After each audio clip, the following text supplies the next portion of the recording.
I think it's the best thing about being a mum is probably for me a combination of the cuddles and the conversation.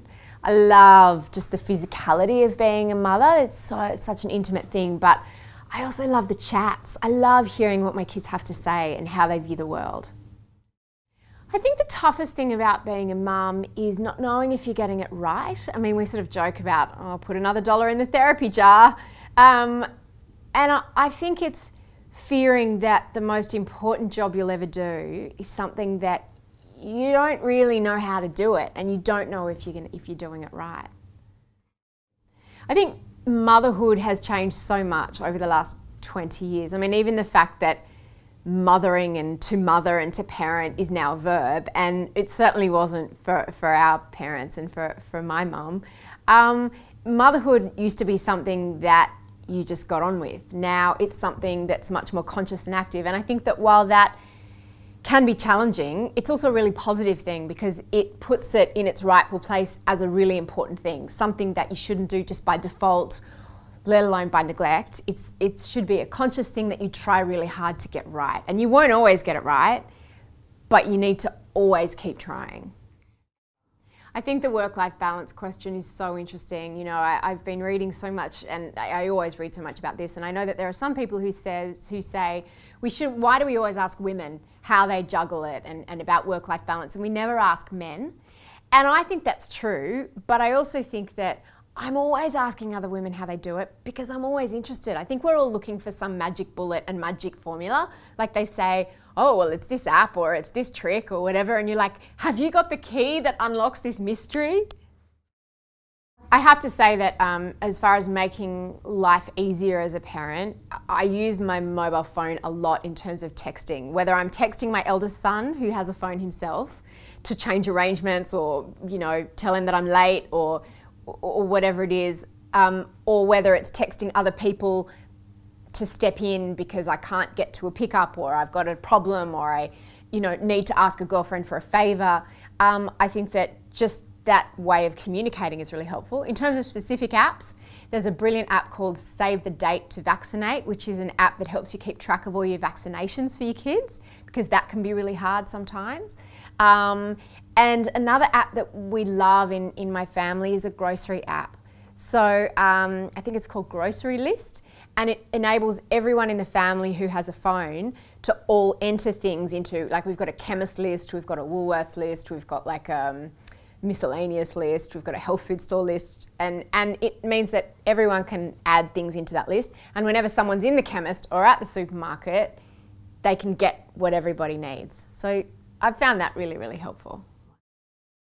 I think the biggest challenge for parents in this day and age, in this digital age, and I'm not only a parent, but I work in the digital space, and so does my husband. We run our digital business together, is that we're trying to teach something that we never experienced as a kid. So when our parents were teaching us about road safety or a bunch of other things that they taught us, or about not drinking too much, or about not smoking, they all had to make have those experiences and navigate that territory themselves when they were younger. But we're trying to help our children navigate things that we never had to navigate when we were teenagers or primary school kids.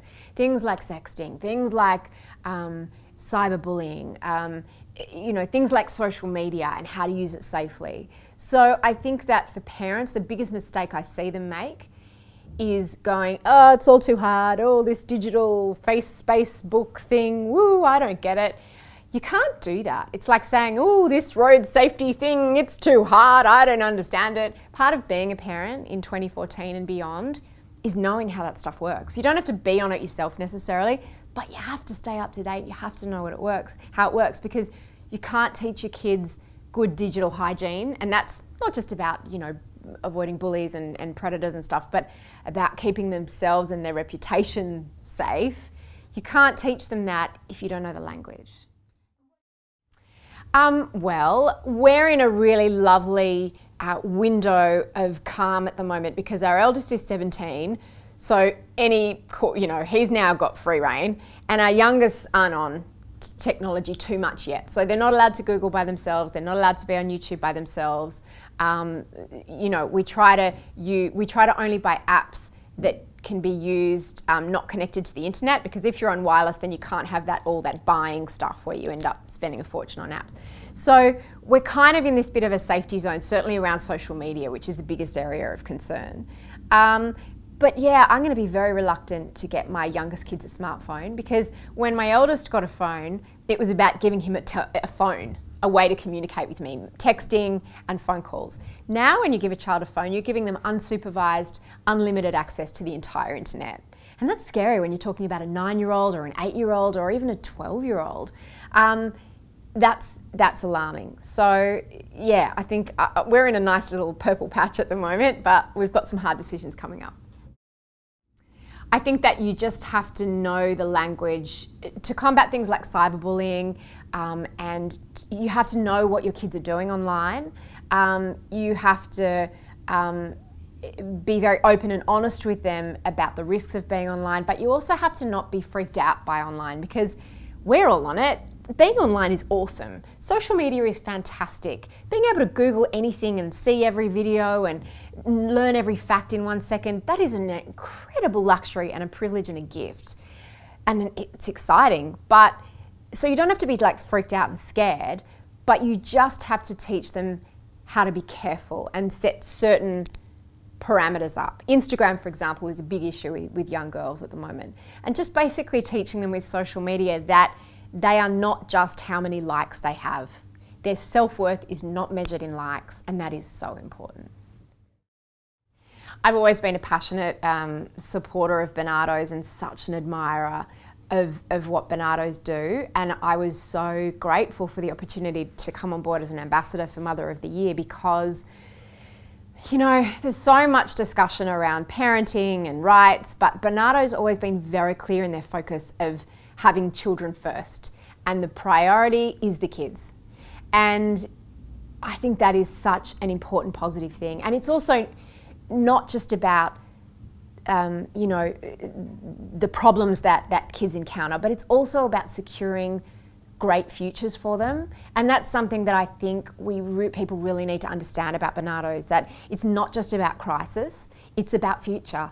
And it's about giving kids opportunities to have a future and have a fantastic future. And so, yeah, I think just everything Barnardos does is really, really awesome. I think motherhood is not only financially unrecognised, but it's really socially unrecognised, you know. I think from the woman who, you know, says, oh, you know, when asked what she does, says, I'm just a mum, or has the experience of saying, oh, I'm looking after my 3 kids, and having someone just sort of turn away and look for someone more interesting to talk to at a dinner party. I think that being at home is really tough, and raising kids is often really, really thankless.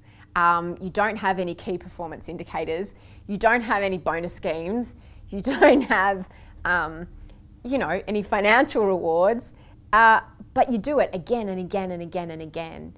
And sometimes at the end of the day, all you've got to show for you know, your work is vomit on your shoulder and someone in their room having a tantrum.